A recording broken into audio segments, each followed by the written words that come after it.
Vamos a iniciar las actividades con respecto a la práctica 5, que correspondería al trabajo de cálculo de accesorios o sistemas auxiliares correspondientes a redes de vapor.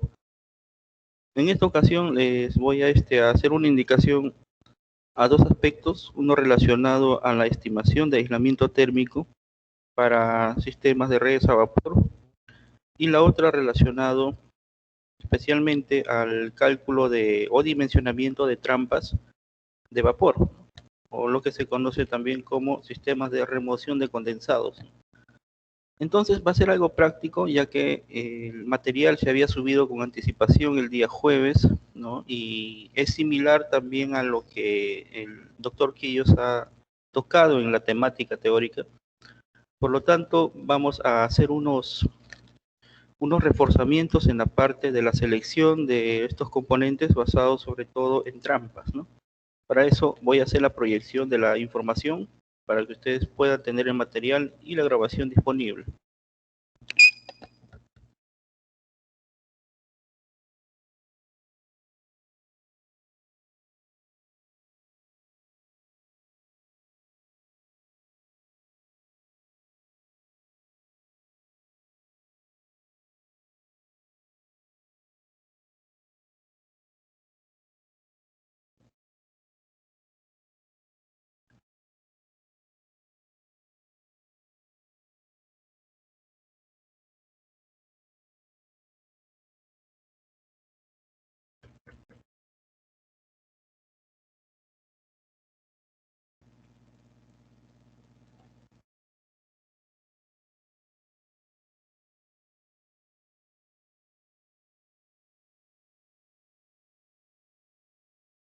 Ahí está. Bien, vamos a hacer una especie de reforzamiento a algunos conceptos que se hayan tocado en la parte teórica, sobre todo orientado a la selección.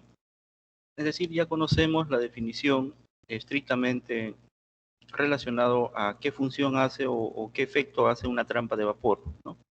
Pero ahora lo vamos a asociar a los criterios, especialmente a los criterios de selección. ¿En qué situaciones se puede usar un tipo de trampa, un tipo de mecanismo, sobre todo basándonos en los costos operativos que puede generar, ¿no? Entonces, lo esencial aquí es considerar especialmente el cambio energético que produce este elemento, ya que una trampa de vapor conecta especialmente entre una red principal de presión, una presión mayor a la que puede tener un flujo, que puede ser vapor, y lo descarga a través de una línea de condensados, que está por lo general a la presión de ambiente.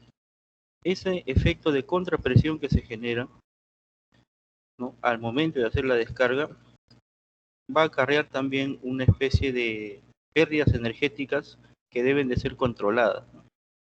Entonces, cuando nosotros hablamos, por ejemplo, del efecto de combinación de agua y vapor que se genera en el flujo de calor, aquí también se relaciona hacia un coeficiente que es menor, ¿no?, relacionado al vapor. Energéticamente podríamos hacer este análisis, ¿no? Y de acá podemos sacar la importancia que tiene seleccionar adecuadamente una trampa de vapor, ¿no?, para cualquier aplicación energética en una empresa.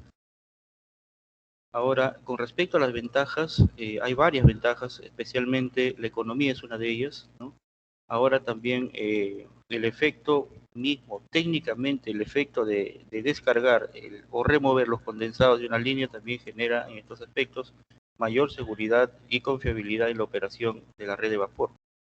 Entonces, cuando nosotros lo llevamos, es decir, del análisis unitario, es decir, el efecto que genera una trampa, y luego lo proyectamos, en este caso, hacia la cantidad de trampas que puede haber en una línea o en un determinado proceso, ya veríamos los costos y el ahorro energético en mayor dimensión. Luego tenemos el aspecto de la cantidad de energía, que ya sabemos que está contenida en el vapor como elemento de trabajo. Luego, la gama de trampas que existe en el mercado actualmente, tanto desde el punto de vista de los fabricantes, ¿no?, los distribuidores y el personal técnico que sugiere o recomienda un tipo de trampa de vapor adecuado para cada proceso. Entonces vamos a pasar un poquito a fundamentar sobre todo las aplicaciones y los efectos que generan las trampas de vapor. Nos dice especialmente, elimina condensados, ¿no? Ya sabemos que en el proceso natural de transferencia de calor, un vapor que circula a través de una red de vapor va generando fricción, va generando contacto con las superficies internas y a la vez en el tramo de longitud de la tubería, estos generan condensación.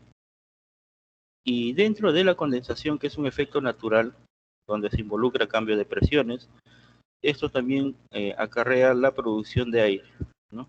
Entonces, estas cantidades de aire que están contenidas en las redes de tuberías hay que drenarlas o hay que evacuarlas, ¿no? Y también están otros gases presentes, ¿no? Ahí vamos a ver también que otros gases se forman, por ejemplo, el caso del anhídrido carbónico, cuando hay combinación de oxígeno con el condensado, ¿no? O el dióxido con el condensado. Ahora también está especialmente la eliminación de condensados, ¿no? Como dice la definición, en este caso, debe pasar, en este caso siempre, o sea, hay que estar removiendo una tasa de condensados en un determinado tiempo de operación. Y ese proceso tiene que ser rápido y tiene que ser completo. Ahora, la eliminación de aire y otros gases, ¿no? Esto es para evitar, especialmente, evitar el golpe de ariete, ¿no? Ya que si tenemos una acumulación, en este caso también, de un nivel de condensados y tenemos bolsas de aire internamente, aparte de que esto acarrea pues, fenómenos de golpes de ariete, un problema hidráulico, puede también generar problemas energéticos, ya que el aire en sí no tiene ninguna utilidad en la red de vapor, por lo tanto tiene que ser drenado, tiene que ser eliminado, y al no ser eliminado se convierte en un agente que comienza a consumir el calor del vapor, o sea, se convierte en un secuestrador de calor. Entonces, para eliminar en este efecto los gases que se producen en el cambio de fase es el oxígeno y el dióxido, ¿no? Y especialmente en el dióxido, ¿no? Este dióxido de carbono se mezcla con el condensado líquido y forma el anhídrido carbónico. Este anhídrido es un componente muy peligroso y sobre todo de gran deterioro para las tuberías de baja presión, especialmente la línea de condensado. Ese es un gran problema, ¿no? Entonces, luego viene la pérdida, ¿no? La prevención de pérdidas de vapor. Ya en este paso prácticamente ya se contabiliza la carga energética que tiene ¿no? El proceso mismo de hacer el trampeo, el efecto de evacuación de condensados, ¿no? Esto tiene que ser controlado, es decir, tiene que ser mínimo los efectos a fin de que este condensado pueda eliminarse e inmediatamente los gases incondensables puedan salir y luego tiene que cerrarse el sistema. En cualquier tipo de trampas que se tengan, termodinámicas, ¿no? Pueden ser trampas en este caso mecánicas, cualquiera de ellas, tiene que tener de inmediato un cierre oportuno. Ahora, con respecto al tipo de trampas por el mecanismo de trabajo, tenemos el grupo de las trampas mecánicas, también están el grupo de las termodinámicas y las termostáticas. Entonces, cada uno tiene un efecto especial de operación según el mecanismo, ¿no? De su diseño que lo contiene. Por ejemplo, en el caso de las trampas de vapor mecánica, trabajan con la diferencia de densidad. Ahí está. Entre el vapor y el condensado. Y ya estas trampas ya tienen un sistema, si se puede decir, convencional, un nivel o una boya, un flotador que va conectado a una pequeña varilla, que va indicando el nivel de condensado que se forma y luego apertura una válvula para poder hacer la descarga. Este es el mecanismo más sencillo que hay en una trampa.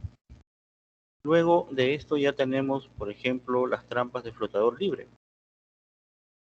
Ya estos tienen que ver con una esfera hueca, una especie de flotador en la que ingresa el flujo de vapor y este se mantiene apoyado en un asiento. Un asiento en este caso significa un punto o un eje donde se genera una especie de pivoteo. Ya aquí el vapor comienza a condensarse y el nivel de agua hace subir la esfera, ¿no? Lo eleva. Ya en este caso ya se puede hacer el drenaje, ¿no? Ya aquí en este caso también el condensado ya cuando disminuye, la esfera hace pues que la válvula retorne de nuevo a su posición, a su asiento, ¿no? Tapando el orificio.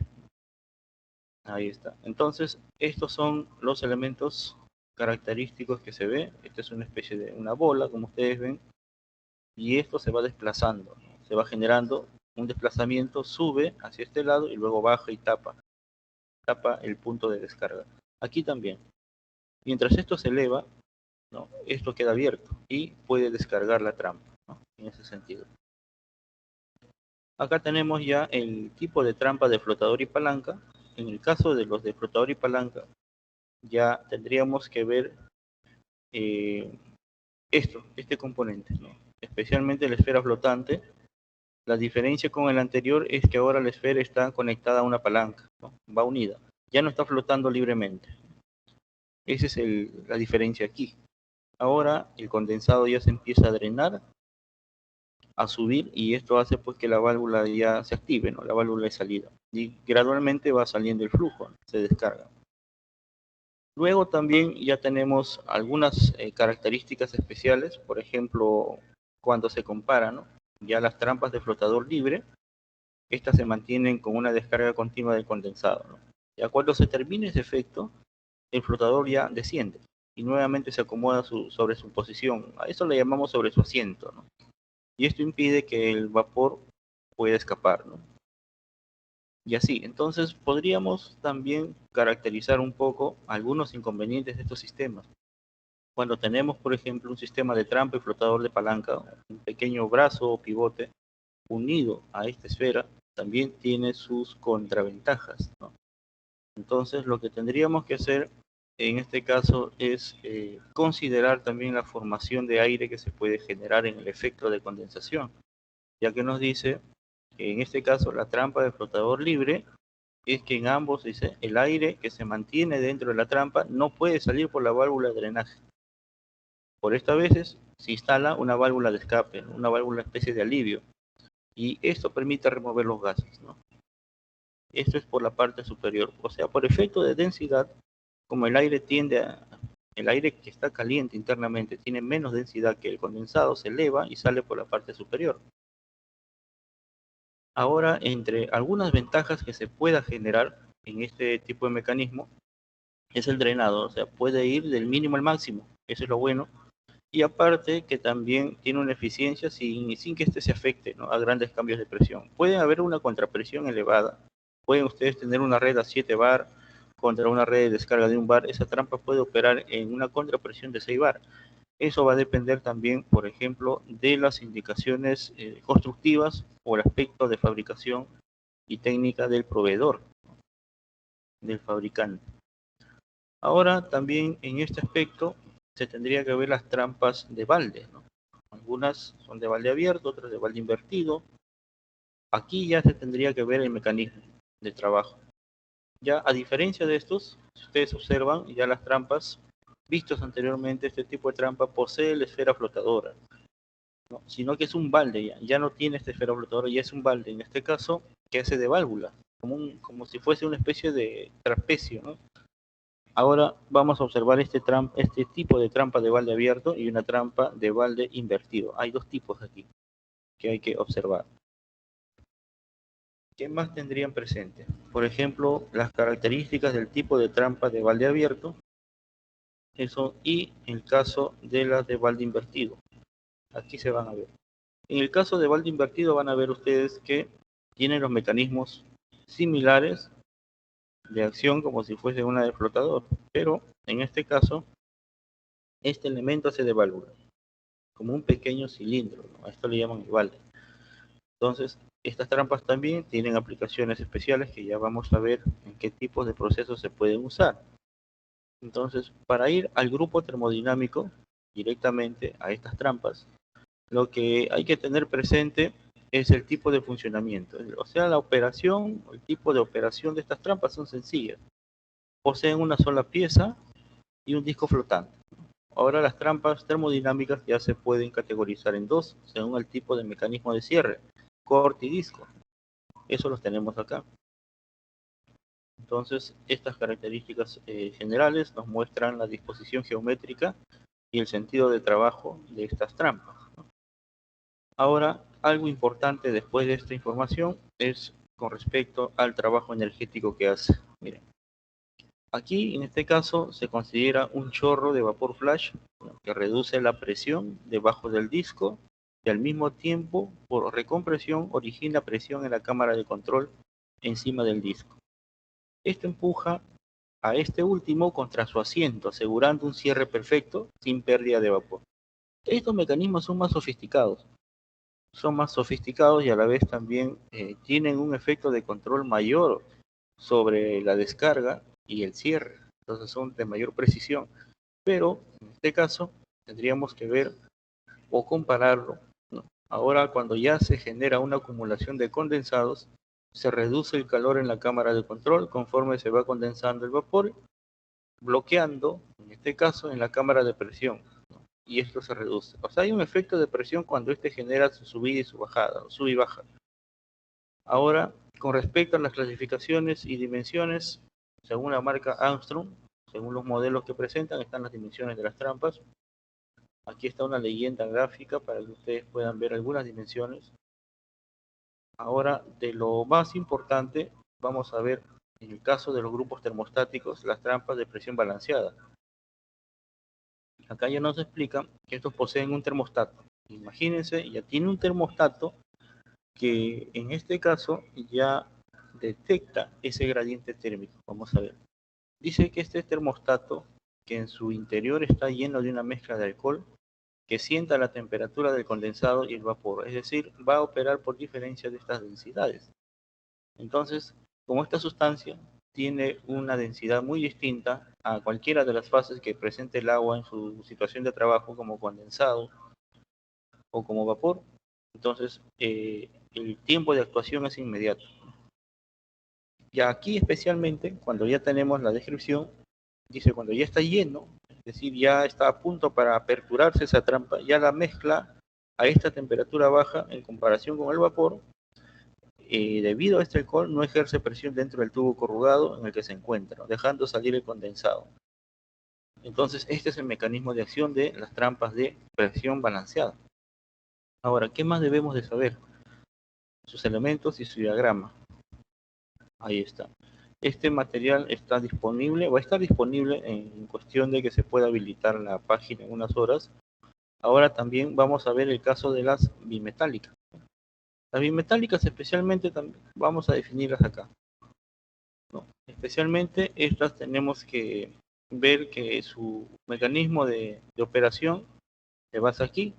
La trampa está abierta en su totalidad en el arranque, o sea, normalmente abierta, donde descarga todo el aire primero, y el condensado que se encuentra al interior del cuerpo, ya que la temperatura de este es menor que la del condensado, ¿no?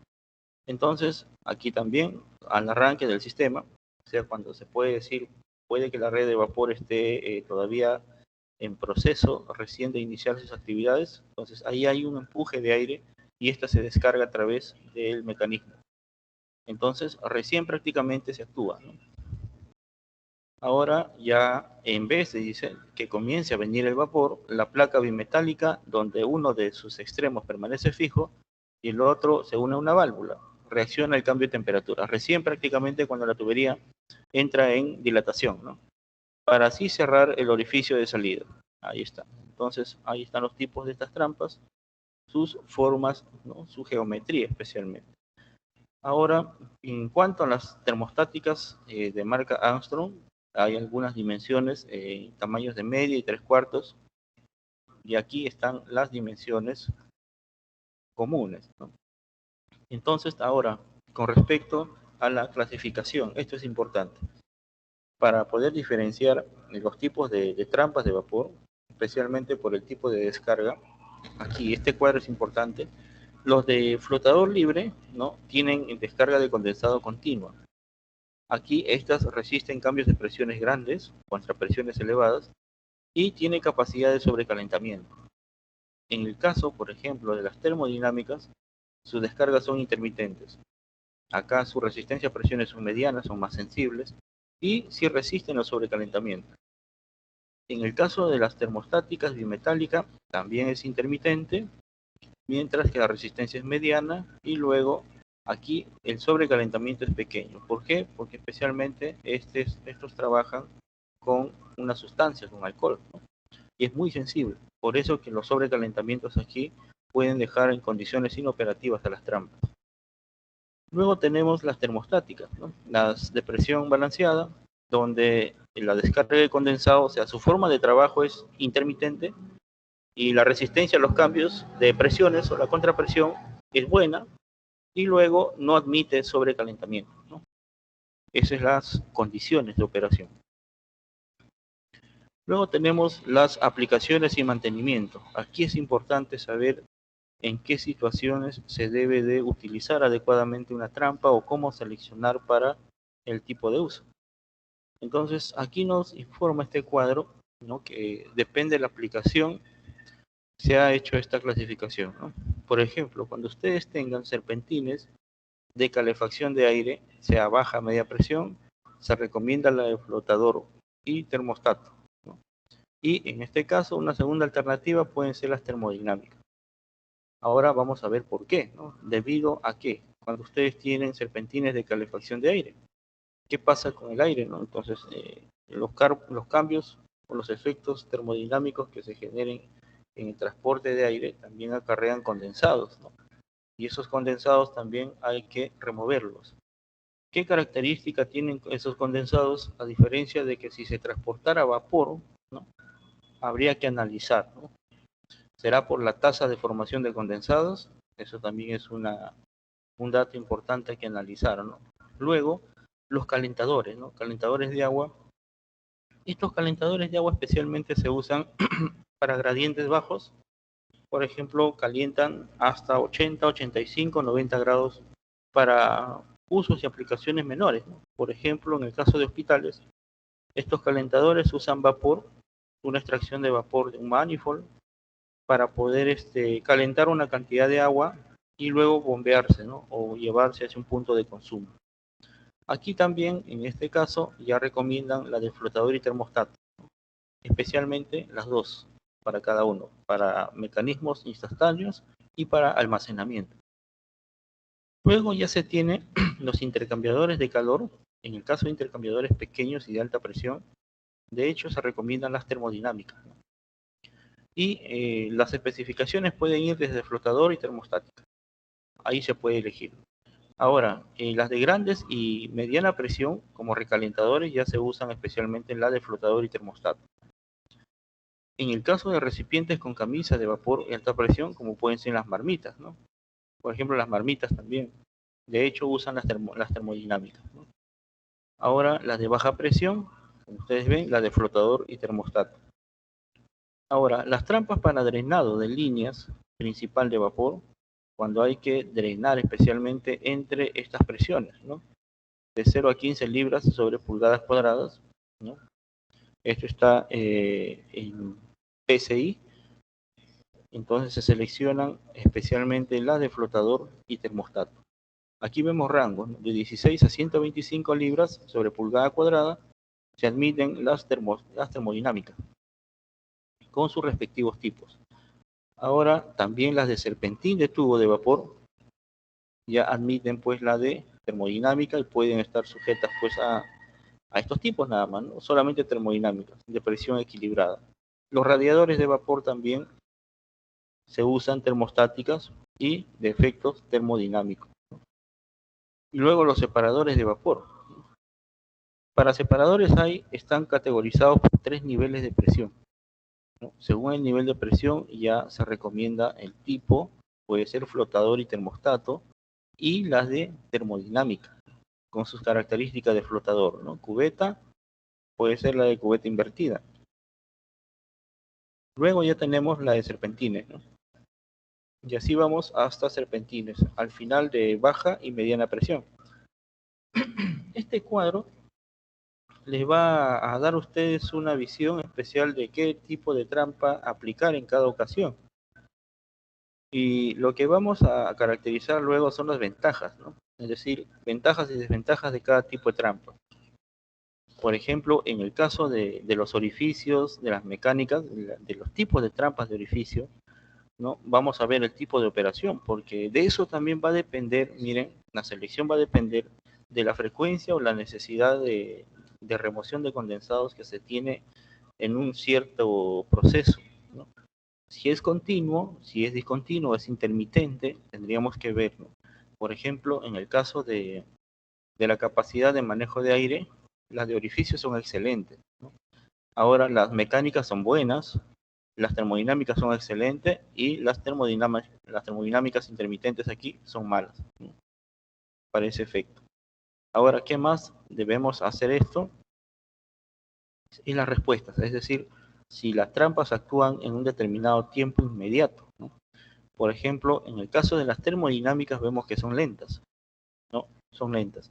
Ahora, en las termostáticas son buenas, ¿no? Las mecánicas son inmediatas, o sea, las de orificio y las mecánicas actúan de inmediato. En el problema de contrapresión, el único que estaría observado es las termodinámicas. Las demás responden dentro de su respuestas de diseño, ¿no? En cambio, las termodinámicas no permiten hacer este efecto adecuadamente. Se pueden dañar internamente, ¿no? Ahora, el manejo de suciedad, por ejemplo, si son sensibles, algunas trampas son más sensibles que otras, pueden trabajar con cierta carga en los fluidos, otras no. Por ejemplo, en la de orificios, ustedes van a observar que es buena. Las mecánicas y las termostáticas van entre regular y excelente, pero la termodinámica es más sensible, es mala, ¿no? No tolera cargas o contaminantes en los flujos de descarga que tiene que eliminar, ¿no? Ahora, con respecto a la capacidad de purga, ¿no? Por ejemplo, en la de orificio son regulares, luego las mecánicas es buena y las termodinámicas son buenas, ¿no? Entonces, el único que estaría para observar es la de orificio, ¿no? ¿Y por qué? Tendríamos que ver sobre todo la geometría del punto de descarga de este tipo, ¿no? Y luego están las acumulaciones de condensado. Por ejemplo, la de orificio y las mecánicas, en este caso, no operan adecuadamente cuando tienen sobreexcedentes o excedentes de condensados, ¿no? En cambio, las termostáticas y las termodinámicas operan muy bien. Y veamos la duración, que esto es importante. La duración puede ir de 5 a 10 años, ¿no? 5 a 10 años, 2 a 3 años en las termostáticas y las termodinámicas de un año. Si se dan cuenta, colocar trampas termodinámicas en este caso tiene que ser bien estudiado, porque desde el punto de vista mecánico, energético, de servicio, de respuesta hacia las condiciones de operación, son muy sensibles. Entonces tendríamos que investigar en qué condiciones especiales de aplicaciones industriales las termodinámicas pueden operar excelente, o sea, de forma excelente, ¿no? Basado en el cuadro que hemos visto, son algunos casos, ¿no? Ahora, si ustedes ven, la duración especialmente es un año, ¿no? Tiene que ver probablemente con el efecto, el trabajo que hace, la sobrecarga que tiene, ¿no? Y su diseño. Entonces, aquí hay unos factores importantes que también se va a pasar a detallar, ¿no? Acá nos dice, si una trampa de vapor retiene el condensado hasta que se enfría un poco abajo de la temperatura de saturación, permitiendo que la mayor cantidad de calor se ceda al proceso, se logrará un ahorro real en el consumo de vapor al tener la temperatura de condensado más baja posible. Sin embargo, al retornar un condensado frío, puede requerir de un precalentamiento antes de entrar al generador de vapor. Esto es lógico, ¿no? ¿Por qué? Porque si en ese efecto ese condensado sale más frío, lo más frío posible, entonces este retorno de condensado es agua tratada que se recupera de las líneas de condensado. Y este líquido tendría que irse a un tanque de atemperamiento, un tanque de precalentamiento, probablemente también con agua de alimentación que se suministre a una caldera, y como el condensado retorna de tibio a frío, tendría que calentarse para luego ingresarse a una caldera, ¿no? Ahí tendríamos que evaluar también los efectos, ¿no? Porque se quiere en este caso que las trampas operen bien. Entonces, una descarga de condensado un poco más frío también representa un ahorro energético. Pero ese ahorro energético que se consigue en el efecto que realiza la trampa es proporcional con respecto a la energía adicional que yo debo de agregar al agua de reposición de caldera, ¿no? Ahí habría que hacer un análisis, ¿no? Sería un buen análisis, un análisis económico, energético y económico. Ahora, en este punto, como nos dice, observen, si una trampa para vapor retiene el condensado hasta que se enfría un poco abajo, dice, de la temperatura de saturación, permitiendo que la mayor cantidad de calor se ceda al proceso. Se logrará un ahorro real en el consumo de vapor al tener la temperatura de condensado más baja posible, ¿no? O sea, podríamos conseguir esto, pero a la vez, como les menciono, el condensado estaría más frío. Y eso también tendría que ver ahora con un aporte adicional de energía para calentarlo hacia la temperatura o hasta la temperatura de ingreso, ¿no? Ahí habría que analizar, ¿no? Ventaja. Entonces, ahora, con respecto al efecto térmico que realizan las trampas, ¿no?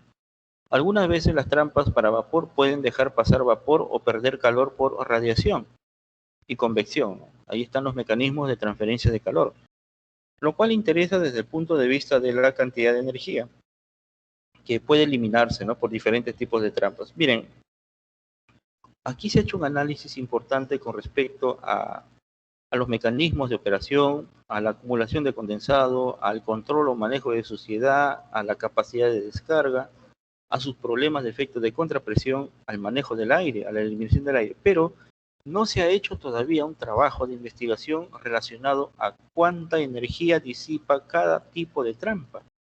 Por ejemplo, podría generarse un cuadro adicional donde se pueda comparar el porcentaje de energía que disipa la trampa como elemento robusto frente a los tipos de servicio, ¿no?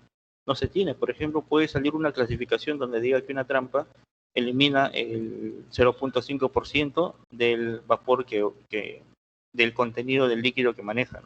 Otras trampas puede ser el 1%, otros 2%. Ese estudio no se ha hecho. Entonces, se tiene márgenes con respecto al tamaño. Vamos a ver. La selección errónea, en este caso, es uno de los, de los mecanismos también que a veces se comete, ¿no?, debido a veces a la inexperiencia o si no, a veces a la reposición inmediata del servicio. O sea, puede haber un problema de mal trampeo, es decir, acumulación de condensados, de inmediato se detecta la falla, se saca, se retira esa trampa y a veces no se tiene una trampa de la misma capacidad y se coloca la que se tiene disponible en almacén y puede ser otra. No es a veces no es de su misma dimensión, es de su par. Entonces lo que se hace ahí se reemplaza por la necesidad de operar. Puede venir esto. Entonces dice una selección errónea de tipo y tamaño de trampa a utilizar para cierta aplicación dará como resultado una inversión innecesaria. No cumple las expectativas operativas y el tiempo de vida útil de la trampa es menor, ¿no?, de lo que se espera, acarreando una inversión mayor, en este caso a largo plazo, que si hubiese elegido una de aplicación adecuada. El tamaño necesario para estas trampas, se determina especialmente aquí, ¿no?, de esta información. Se calcula, por ejemplo, la carga máxima, este es el flujo másico, ¿no?, el kilogramos hora de esa trampa. Si el equipo opera con diferentes presiones de vapor, entonces debe tomarse en cuenta la máxima, la carga máxima de condensado a la presión mínima. Entonces, a esta presión mínima de vapor, ¿qué sucede? Que el vapor está más sensible de condensar. Entonces, ahí tendríamos una carga máxima de condensado. Ahora, también hay que ver la presión de entrada a la trampa. En ocasiones es menor que la presión de las tuberías, ¿no?, principal de vapor, ya que se puede tener de por medio reguladores de temperatura, reductores de presión, filtros, estos elementos, ¿no? La contrapresión también es otro parámetro, otra variable. Entonces, contra la cual debe operar la trampa, ¿no? Esta contrapresión también incluye la carga hidrostática de los condensados ejercidas en la trampa en su sentido contrario. Ya las aplicaciones donde existe la contrapresión debe corregirse por capacidad. Y hay unas tablas de corrección, ¿no? Hay factores, miren. La contrapresión tiene que ver entre la diferencia de presión de la línea de vapor y la presión de descarga de condensado, ¿no? Esto está dando en porcentaje y las unidades en libras, pulgadas cuadradas, en PSI. Vamos a ver esto. La contrapresión, si es de 25%, o sea, la diferencia de presión de 50 y 75, los tenemos clasificado acá. Por ejemplo, según el tipo de presión, vamos a tener de 5, 15, 35, 85 hasta 285. Y aplicamos estos factores, ¿no? Estos son los factores de seguridad, ¿no? Entonces, esto nos ayuda incluso a asegurar el efecto de contrapresión, porque es un esfuerzo mecánico especialmente el que va a recibir la trampa, ¿no?, en ese servicio. Ahora lo que se tiene que hacer es ya relacionar, ¿no? Se relaciona esto con la capacidad de descarga máxima de la trampa y la carga de condensado esperada, ¿no? Y se maneja con este factor de seguridad. ¿Cómo lo vemos? Vamos a ver, esto ya se denota con el estudio del factor de seguridad, ¿no? Estos factores de seguridad especialmente se caracterizan primero por el tipo de trampa, ¿no? La exactitud de la carga de condensados que se ha calculado en kilogramos, eso está acá, kilogramos hora. Luego ustedes van a ver las condiciones de presión a la entrada y la salida, ¿no? Esa contrapresión que vemos acá. Luego ya van a tener un cuadro de seguridad especialmente aplicado ya a tipos de servicio. Por ejemplo, los que más se recomiendan para estos tipos viene de drenado de líneas de 2 a 1, ¿no? Para intercambiadores de calor, en este caso de 2 a 1, calentadores de agua a vapor de 3 a 1, evaporadores 4 a 1 y cilindros, ¿no? Las aplicaciones son variadas según el tipo de trampa elegido. Aquí se van a dar factores, las dimensiones erróneas también, que lo van a ver con más detalle, bajo un cálculo, ¿no? Entonces, este dimensionamiento, especialmente que vamos a ver acá por error, se generan por estas causas. Vamos a ver, ¿no? Por ejemplo, cuando se deja a un lado la inversión inútil en la compra de trampas sobredimensionadas, pueden presentarse ciertas dificultades. Algunas trampas, tales como las de cubeta invertida y termostática de presión equilibrada, darán una menor eficiencia, ¿no? Esa es la contraparte. Ahora, las trampas que contienen una descarga intermitente pueden descargar simultáneamente con otras trampas de régimen de flujo extremadamente altos. Esto produce ya contrapresiones anormales fuera de las prediseñadas, ¿no?, que están acá, fuera quizás de estos esquemas que nos esperan. Ahora, ¿qué más tenemos? Tenemos las trampas sobredimensionadas con descargas intermitentes que pueden producir regímenes de flujo repentinos, ¿no? Y los golpes de ariete, ahí está. Entonces, la mala instalación también es otra situación ya de origen técnico, ¿no? Cuando se instalan mal, ya es otro efecto, ¿no? Y es un efecto, se puede decir, provocado. Por ejemplo, antes de elevaciones, al final de las líneas de distribución, delante de juntas de expansión omegas, delante de las válvulas reductoras de presión. Estas omegas tienen que ver con elementos tipo abrazaderos, ¿no? Ahora, y las temperaturas reguladoras de temperatura, ¿no?, los reguladores. Es decir, se tiene que tener presente si es que delante, antes o después se tienen accesorios, ¿no?, en la red de tuberías. Y un mantenimiento deficiente, ¿no? A veces el mantenimiento también juega un papel importante en la durabilidad y en la confiabilidad del servicio de la trampa. Especialmente hay dos mecanismos conocidos para vigilar si una trampa está operando adecuadamente. Está el sistema de inspección a través de la termografía, ¿no?, de las cámaras infrarrojas, que se detecta pues a través de mapas o pequeños contornos de color, y otras son utilizadas mediante el ultrasonido. El ultrasonido es otra técnica también que se usa mucho en el mantenimiento para predecir posibles efectos o fallos que puedan ocasionarse en el servicio de una trampa. Ahora, otros aspectos importantes es la mala operación del sistema de vapor. También puede comprometer seriamente el trabajo de las trampas, ¿no? Por ejemplo, este indicador nos dice acá en el sistema de vapor, se tiene cuando dentro de la línea de distribución existe demasiado condensado y el vapor es de baja calidad. Eso es lógico porque si hay demasiado condensado, puede suceder esto, que quizás las tuberías no tengan la pendiente correcta para poder descargar el condensado y evacuarse a través de las trampas, o si no, simplemente hay un mal diseño en cuanto a la red de transporte de vapor. Geométricamente, las curvas o los cambios de dirección están afectando a la trayectoria del flujo, produciendo más tasa de condensado de lo que se debe. Entonces, esto ya se genera pues en una baja calidad de vapor. Es un vapor muy húmedo, demasiado húmedo, y que probablemente la transferencia de calor no sea la adecuada. Ahora, otro indicador de un mal funcionamiento del sistema de distribución es el desgaste y el daño interno que se pueda producir, ¿no? Los golpes de ariete también están presentes, los cuales se presentan comúnmente bajo estas circunstancias, ¿no?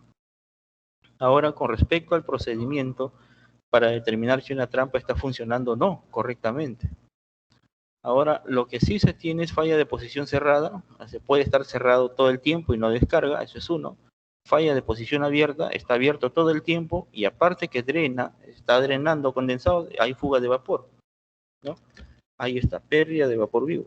Y las operaciones deficientes, o sea que puedan estar operando normalmente abriendo y cerrando, pero con dificultad. A veces no cierran totalmente al 100% o no abren al 100%, producto de otros agentes, ¿no? Por ejemplo, pueden ser contaminantes o quizás un mal acabado en el diseño también de la construcción pueden venir con ciertas fallas, ¿no?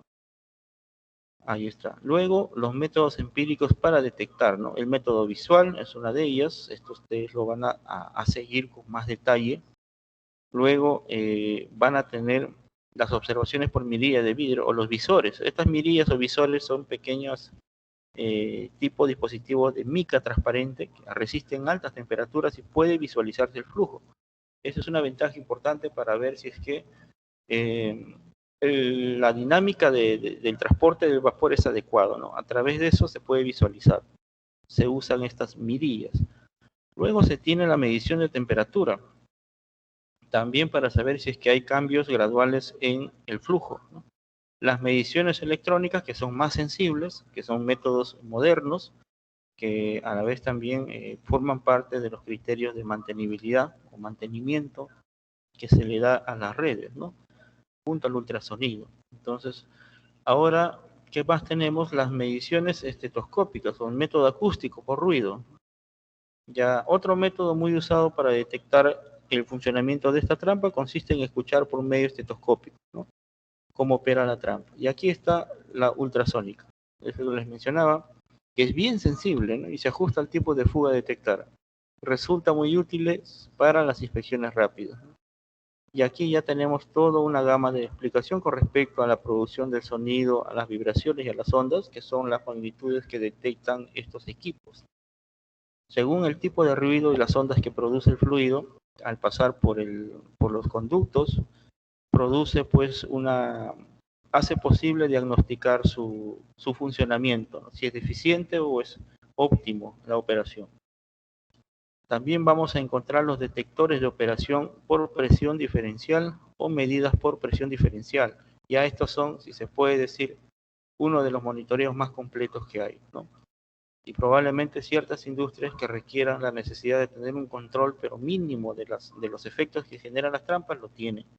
Por ejemplo, las industrias especialmente dedicadas a la producción de alimentos, que es todo un sistema donde el proceso está casi automatizado al 100%, también es probable que utilicen estos sistemas de mayor sensibilidad para control operativo de sus sistemas de vapor, ¿no? Bien, entonces el trabajo, jóvenes, va a consistir especialmente en hacer un informe monográfico, especialmente un informe monográfico de todo lo que concierne a la clasificación de las trampas de vapor. Entonces, a ver, les voy a dejar de compartir para posicionarnos aquí. Muy bien. Luego, hay unos ejercicios que se ha subido con anticipación. Son los mismos problemas que se había tocado con el doctor Quillos. También es probable que en la teoría les haya mostrado cómo seleccionar unas trampas y cómo seleccionar aislamiento. Entonces, para esta ocasión se va a presentar un trabajo monográfico, especialmente de todo lo que concierne a trampas de vapor. Nada más, todo lo que es trampas. Luego, ese material que les he subido ya explica la selección, explica también el uso de la selección de algunas trampas, ¿no? Ahí hay tres mecanismos. Uno es por flujo, otro es factor de seguridad y otro es contrapresión, ¿no? Son problemas pequeños, fáciles de seguir. Y la clasificación de aislante ya lo haremos en otra sesión, porque para el caso de aislante les voy a dar un tema a cada uno basado en un proyecto actual que se está haciendo para una empresa. Entonces les voy a dar información en la plataforma de datos reales de una empresa que está haciendo cambios de aislamiento térmico en su línea de vapor principal para una planta conservera, y ahí vamos a hacer unos cálculos seguidos, ¿no? Eso lo vamos a adherir en la siguiente sesión práctica. Bien, entonces, a ver, voy a hacer un llamado de asistencia. De hecho, también la grabación va a quedar presente para sus compañeros que no han podido asistir por diversos motivos. Ya está justificado. Entonces, para eso vamos a llamar a ver a Huayna, ¿no? Está Jonathan. Sí, profesor, acá estoy Muy presente. bien. Julka Muñoz. Presente, profesor. Muy bien. Está también Rigby Ventura. Profesor, buenos días, presente. ¿Qué tal? Buen día. Y Martín. Muy bien. Listo, entonces jóvenes, vamos a quedar hasta esta sesión. Luego estaríamos comunicándonos a través de la plataforma hasta que se restablezca el servicio para darles más detalles de este ejercicio, ¿no? Ahí les voy a dejar una práctica de aislamiento térmico, que eso lo vamos a desarrollar juntos en la sesión siguiente. Es un problema de diseño real, ¿no? Y ahí vamos a separar en grupos y les vamos a dar sus datos a cada uno. Bien. Entonces, a ver, si hubiera alguna consulta de antemano. Profesor, disculpe, el trabajo que nos está dejando, el trabajo monográfico, es personal. Grupal, es grupal. Sí, es ¿cuánto? hasta de 4 integrantes. Ah, ya. Como máximo. Así es. Eso lo voy a formalizar en un apunte, en un momento que se restablezca el servicio, les voy a colocar en sí cómo lo van a investigar.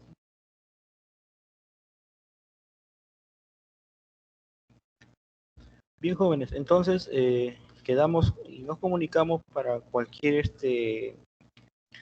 información a través del grupo de WhatsApp. Bien, entonces me despido de ustedes y estamos comunicándonos hasta la semana siguiente.